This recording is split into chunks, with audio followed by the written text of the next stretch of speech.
Shout out to the hater world. He talked about this too regarding Mr. Capone-E, the greatest Chicano rapper of all time.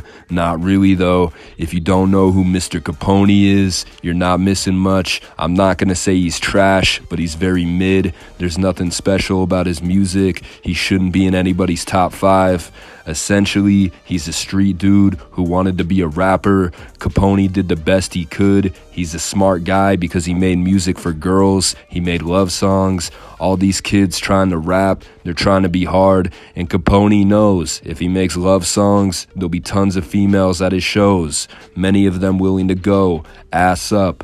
Now, his career was successful. He started his own record label, went touring, and now, as a 48-year-old, Capone makes YouTube videos trashing SPM. We get it. He deedled some kids, but he's been in jail for 20 years. Think about it like this.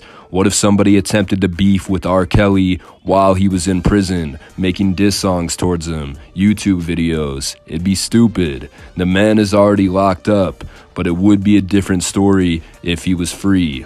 Now all of a sudden, there are people accusing Capone of doing the same thing SPM did. So this dude is from Utah.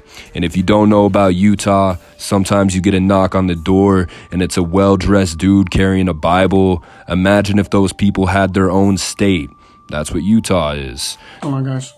All right. You can't live in a glass house and throw stones. You know what I'm saying?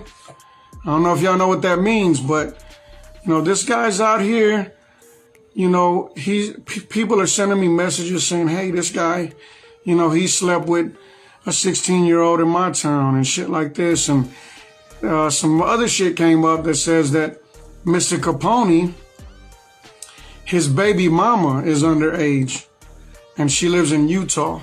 Now, this guy is saying that Mr. Capone impregnated an underage girl. He sodomized her by force. The only way to know for sure is to look at the baby. If it's Pakistani looking and has no musical talent, then it's probably his. On some really real shit, I don't believe this guy unless he's gonna show concrete proof. In this day and age, any man with a net worth of 100 grand has a Me Too allegation. This girl might not even exist.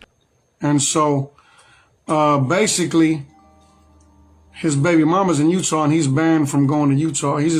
She's his baby mama, and she's underage. So that's some crazy news. So you're out here playing like the advocate. This guy is saying Capone-E is banned from Utah.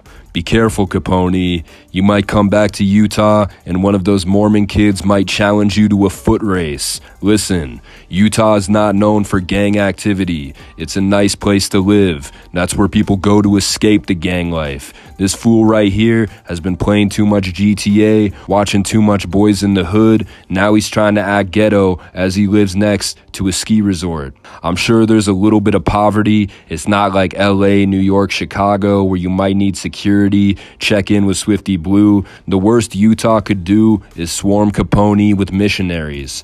But shout out to him for playing a show in Utah, because most rappers won't go there unless they're trying to buy a house in the mountains. Mr. Capone responded by saying he had a homie in a wheelchair. His wheelchair homie raped somebody and he stopped fucking with him. But basically, he kicked it, but he didn't kick it. You feel me? And then later down the line, this guy's on a wheelchair.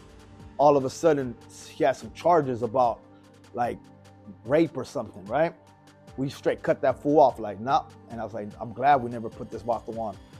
Now, how is somebody in a wheelchair gonna rape somebody? But the overall point he's making is that he doesn't mess with people who commit sexual assault. So do y'all think Mr. Capone is a Chester? Should he go back to Utah? Let me know. I'm out.